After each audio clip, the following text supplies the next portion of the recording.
merubah perilaku gitu ya, merubah perilaku semua warga sekolah itu supaya lebih peduli gitu, care terhadap lingkungan hidup, dan juga untuk meningkatkan kualitas lingkungan hidup baik itu yang ada di dalam sekolah, internal sekolah maupun di luar sekolah.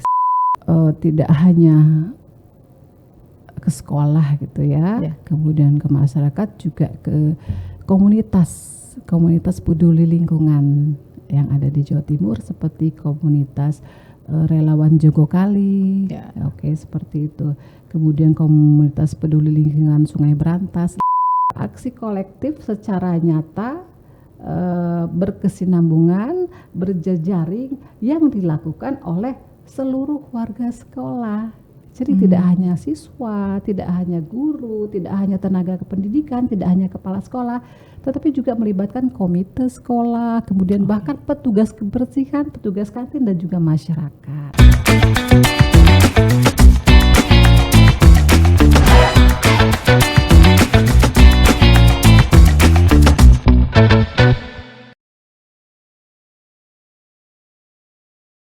Salam Tribuners, terima kasih masih menyaksikan kami. Hari ini saya Endah Imawati dari Tribun Jatim Network akan bersama-sama kita menggali ilmu lebih banyak tentang lingkungan hidup, karena saat ini spesial. Saya berhadapan dengan seseorang yang paham betul tentang lingkungan hidup, kemudian bagaimana meracik, mengenalkan, mempraktikkan itu di sekolah. Mengapa sekolah? Nah, ini yang harus kita tanya pada beliau. Di depan saya sudah ada Ibu Mita Triani SSMM. Beliau penyuluh lingkungan hidup, ahli muda Dinas Lingkungan Hidup Provinsi Jawa Timur. Selamat datang Bu Mita. Terima kasih Bu Endah. Baik, Bu Mita, hari ini kita berbicara spesial tentang praktik baik lingkungan hidup, ya, praktik baik lingkungan hidup. Ini spesial di sekolah. Mengapa di sekolah? Ini ada hubungannya dengan Adiwiyata. Nah, Adiwiyata, kalau sudah dengar Adiwiyata itu teman-teman guru, kader-kader Adiwiyata itu sudah pasang radar begitu ya. Nah, spesial hari ini kita akan membahas tentang lingkungan hidup. Sebelum masuk ke Adiwiyata. Baik Bu Mita, ini kita sedang berbincang di Cakap Sana Cakap Sini Tribun Jatim Network. Yang pertama yang ingin saya tanyakan ini, lingkungan hidup yang dikelola oleh DLH, Dinas Lingkungan Hidup Provinsi Jawa Timur, ini menggandeng sekolah. Sebenarnya konsep dasarnya seperti apa sih Bu? Mengapa kok harus sekolah itu? Baik, terima kasih Bu Endah. Pertama-tama saya ucapkan, mungkin masih dalam suasana lebaran ya, minal aidin wal faizin, maaf lahir dan batin. Semoga Bapak Ibu dalam keadaan sehat walafiat tanpa kurang suatu apapun. Bu Endah mungkin terlalu berlebihan ya kalau mengatakan saya ahli kemudian tahu betul mengenai lingkungan hidup. Sebenarnya kita juga masih dalam tahap pembelajaran, dan sampai saat ini pun masih saya tetap belajar gitu ya. Kemudian pertanyaan dari Bu Endah bahwa mengapa sih sekolah gitu ya, kita gandeng sekolah dalam kegiatan terkait dengan lingkungan hidup gitu. Karena sebenarnya sekolah itu kita menanam, sebenarnya proses gitu, ada kegiatan namanya program gitu Ibu ya, program Adiwiyata itu sebenarnya program dari Kementerian Lingkungan Hidup gitu ya, mengajak sekolah itu Adiwiyata namanya, karena memang pendidikan lingkungan hidup itu idealnya dan seharusnya memang dimulai sejak dini gitu, sejak dini ya kan. Mengapa sejak dini? Karena ini merupakan proses gitu. Proses itu kan panjang, tidak semerta-merta membalikkan telapak tangan jadi. Ini proses sekali. Jadi kita mengajak mulai dari jenjang yang paling rendah itu sekolah dasar, madrasah ibtidaiyah atau sederajatnya, kemudian SMP, kemudian atau sanawiyah dan sederajat, kemudian madrasah aliyah atau SMA, SMK sederajat, itu sebagai pelaksana kegiatan tersebut yang kita gandeng baik itu swasta maupun negeri. Ibu, kalau untuk Adiwiyata ini kalau tren dari tahun ke tahun apakah pesertanya meningkat atau konstan? Sebenarnya kecenderungan ya, kalau kecenderungan tren itu kalau secara umum memang meningkat gitu Bu ya, peminat itu semakin meningkat itu berdasarkan data yang kita punya gitu ya, by data. Kenapa? Karena sebenarnya Adiwiyata ini bukanlah lomba, bukan lomba, tetapi ini merupakan penghargaan gitu ya. Jadi penghargaan kepada sekolah gitu yang berhasil melaksanakan gerakan peduli dan berbudaya lingkungan hidup. Itu ada kriteria dan aspek-aspeknya gitu ya. Jadi sebenarnya mau ada atau tidak ada kegiatan GPBLHS atau Adiwiyata, memang perilaku ramah lingkungan hidup itu tetap harus dilakukan gitu ya kan. Betul. Ya, jadi kalau lomba tuh itu ada tujuan akhir berarti hadiah gitu ya. Itulah. Jadi nggak seperti itu Bu Endah. Oke, ternyata bukan lomba ya. Ternyata bukan lomba. Ini penghargaan. Kalau penghargaan berarti boleh dong Bu. Kalau ada misalnya tahun ini ada misalnya 23 sekolah dari Jawa Timur yang bisa maju ke nasional kemudian mendapatkan penghargaan itu. Bisa, tapi sebenarnya penghargaan Adiwiyata ini juga enggak ada jenjangnya Bu Endah. Ya, ada jenjangnya. Jenjangnya apa? Pertama dia jenjang pertama harus melewati sekolah Adiwiyata Kabupaten dulu. Dia harus mendapatkan predikat sekolah Adiwiyata Kabupaten, itu ada kriteria-kriterianya ya gitu ya. Kemudian lanjut harus setelah Adiwiyata Kabupaten, jenjang berikutnya adalah sekolah Adiwiyata Provinsi. Oke, dan itu juga ada kriterianya panjang, nanti boleh saya jelaskan panjang lebar nanti. Kemudian setelah Adiwiyata Provinsi, jenjang berikutnya adalah sekolah Adiwiyata Nasional. Dan itu juga ada kriteria-kriterianya, tata cara penilaiannya dan sebagainya. Kemudian yang terakhir dia sekolah Adiwiyata Mandiri. Itu juga ada jenjangnya, kriteria dan standar indikator yang harus dipenuhi. Itu di Indonesia, tapi kemudian kalaupun ingin ke ASEAN ada penghargaan Eco ASEAN School. Oh, ada ya Bu? Ada. Jawa Timur pernah dapat nggak Bu? Setahu saya pernah dapat itu pada tahun 2020 itu SMP 10 Kabupaten Malang kalau nggak salah, Eco ASEAN School. Waktu itu kepala sekolahnya Ibu Ida. Luar biasa. Ini sampai keluar. Ada jenjangnya sampai di luar Indonesia. Betul. Okay. Ibu, kalau ini kan di sekolah kan namanya Adiwiyata yang kita kenal, yang saya kenal orang sepuh-sepuh itu kan. Ada Kalpataru. Oke, Kalpataru. Betul Ibu, Bu Enda, betul bahwa Kalpataru itu juga merupakan suatu bentuk penghargaan gitu ya kepada insan, baik itu individu maupun kelompok yang berhasil atau yang peduli terhadap lingkungan hidup.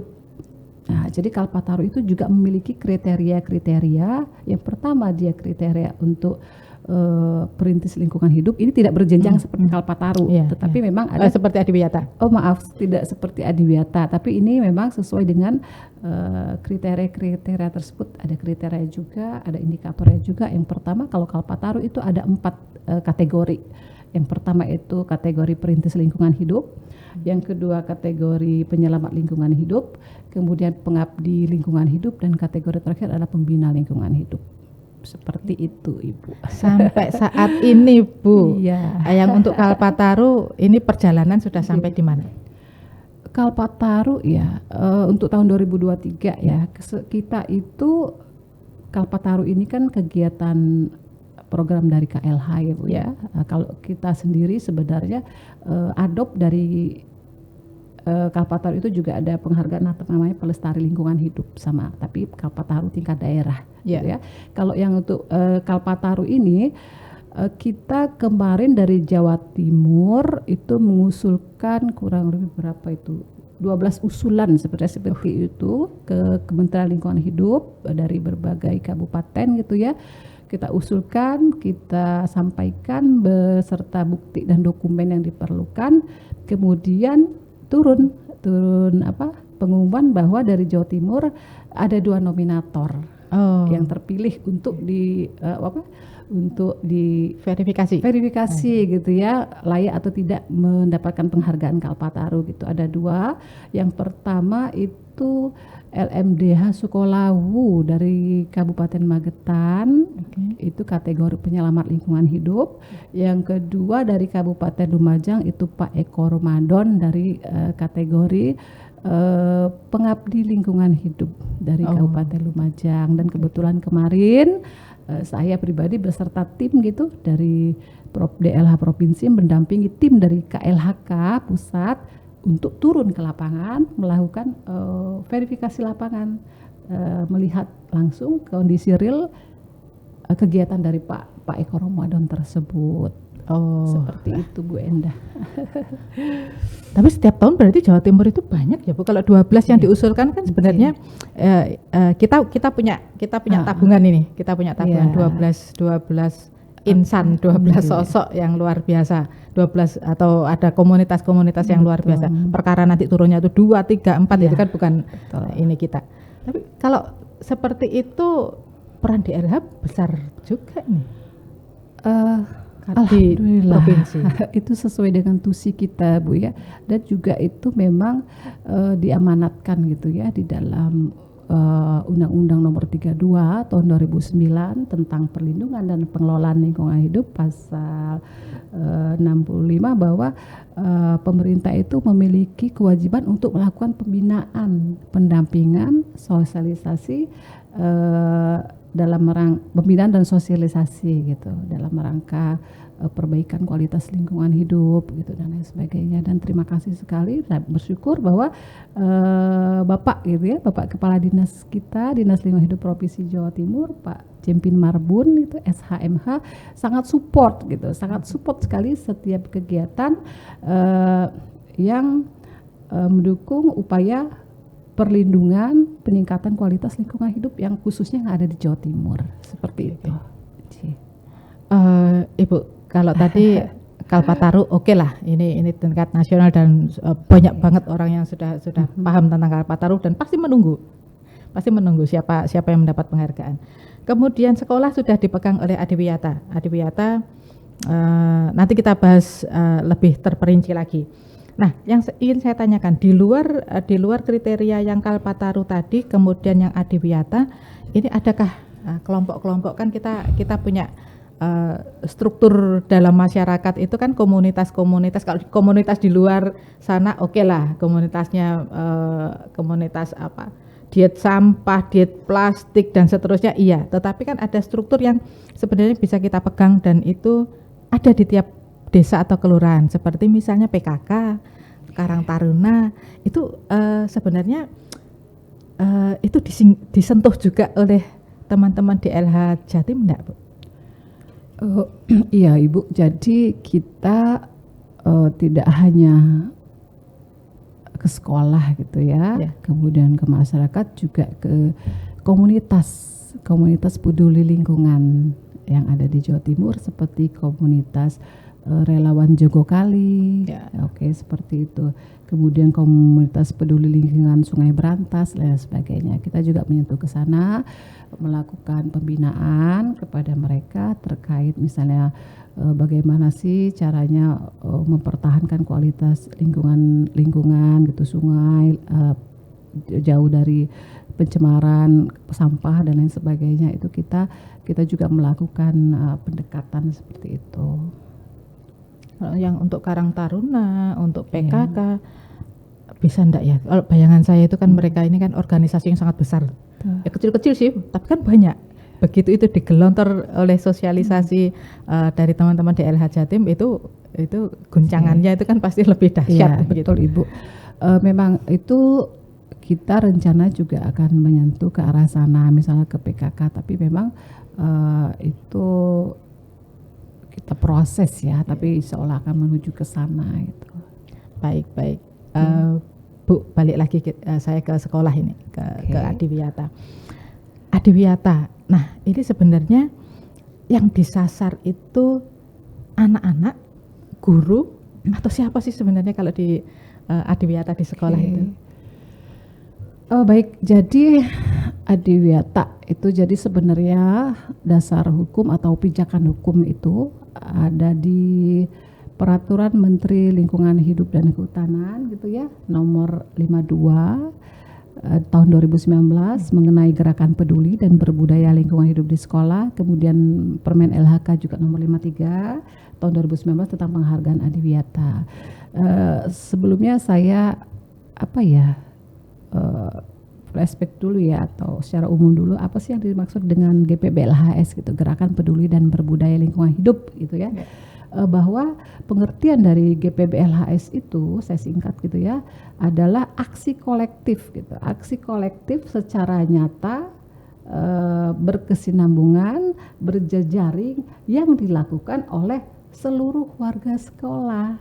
Jadi tidak hanya siswa, tidak hanya guru, tidak hanya tenaga kependidikan, tidak hanya kepala sekolah, tetapi juga melibatkan komite sekolah, kemudian bahkan petugas kebersihan, petugas kantin dan juga masyarakat. Kita libatkan seperti itu. Tujuannya apa? Untuk memberikan penyadaran gitu ya, menggugah untuk meningkatkan kualitas lingkungan hidup yang lebih baik gitu, Bu. Merubah perilaku gitu ya.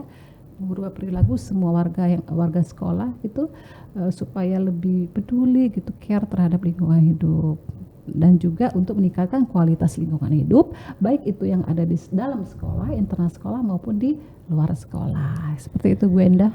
Bu Mita, kalau belajar dari tahun kemarin, kalau tahun ini kan masih verifikasi. Kalau belajar dari tahun kemarin itu hasilnya seperti apa, Bu? Hasilnya seperti ada hasil ya. Kalau hasil mungkin kita nggak bisa melihat hanya dalam waktu kurun 1 tahun, ya kan? Belum, mungkin tidak signifikan perubahannya hanya dalam 1 tahun atau 12 bulan misalnya mendapat SDA gitu ya, mendapat penghargaan Adiwiyata provinsi misalnya pada tahun 2021 misalnya ya. 2021, kemudian kita lihat gitu kondisinya di tahun 2002 gitu ya, atau tahun 2023 sekarang. Pengalaman yang saya ketika saya kembali atau melihat gitu ya, atau membaca dokumen, memang terlihat perubahan gitu. Terlihat perubahan artinya apa?